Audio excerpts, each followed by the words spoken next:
तो क्या आपने कभी सोचा कि दुनिया की सबसे पहली यूनिवर्सिटी कहाँ बनी थी? और उस यूनिवर्सिटी का आखिर क्या नाम था? ऑक्सफोर्ड या हार्वर्ड या फिर नालंदा? अगर आप इसमें से कोई भी नाम सोच रहे हो तो आप बिल्कुल गलत सोच रहे हो, क्योंकि सही जवाब सुनकर आप भी हैरान रह जाओगे, बिल्कुल मेरी तरह। क्योंकि आज के इस वीडियो के फैक्ट में कुछ ऐसी नॉलेज और कल्चर और एक जबरदस्त हिस्ट्री छुपी है जो कि आप नहीं जानते। तो चलो चलते हैं एक टाइम ट्रेवल जर्नी पर और देखते हैं दुनिया की सबसे पहली यूनिवर्सिटी का सच। तो चलिए शुरू करते हैं।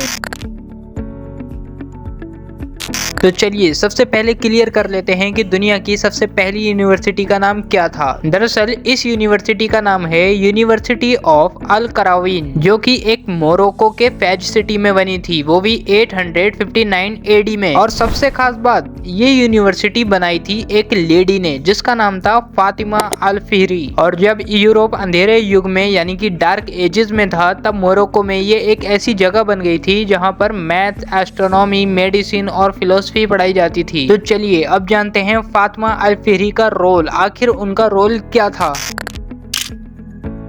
फातिमा अल फिहरी जो कि एक वेल्दी मुस्लिम फैमिली से थीं और अपने फादर के गुजर जाने के बाद उन्होंने जो उनके पास प्रॉपर्टी थी उन्होंने वो चैरिटी में दे दी और इसी से उन्होंने एक मस्जिद बनाई जिसका नाम था अल करावीन मॉस्क्यू, जो धीरे धीरे दुनिया की सबसे पुरानी और कंटिन्यूसली रनिंग यूनिवर्सिटी बन गई।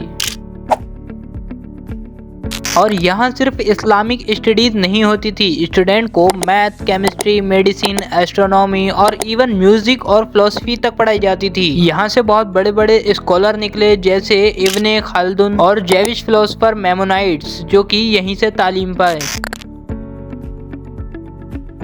नालंदा कनेक्शन। अब आप सोच रहे होंगे कि इंडिया की नालंदा यूनिवर्सिटी भी तो पहले बना था, और हाँ सही सोचा आपने, नालंदा यूनिवर्सिटी बिहार में 5th सेंचुरी एडी में ही बन गई थी, मतलब अल करावीन से भी पहले। तो चलो अब बताता हूँ मैं इसका डिफरेंस ये है कि नालंदा को एक मोनास्टिक यूनिवर्सिटी माना जाता है जो कि मेनली बुद्धिज्म और उसके रिलेटेड नॉलेज के लिए थी, लेकिन अल करावीन यूनिवर्सिटी को यूनेस्को और गिनीज वर्ल्ड रिकॉर्ड ने दुनिया की सबसे पहली डिग्री ग्रांटिंग यूनिवर्सिटी माना है, जो कि अभी तक चल रही है। तो दोस्तों जब भी अब आपसे कोई पूछे कि दुनिया की पहली यूनिवर्सिटी का नाम बताओ तो आप कॉन्फिडेंटली बोल सकते हो नालंदा। अगर एशिया के परस्पेक्टिव से देखो और डिग्री ग्रांटिंग और अब तक चल रही इंस्टीट्यूट की बात करें तो अल करावीन। सोच के देखो, एक औरत ने 9th सेंचुरी में एक ऐसी यूनिवर्सिटी बनाई जो कि अभी तक चल रही है। अब आप मुझे कमेंट सेक्शन में बताइए कि आपको क्या लगता है कि आज के टाइम में हमको अपनी पुरानी यूनिवर्सिटी जैसे नालंदा और ज्यादा हाईलाइट करनी चाहिए।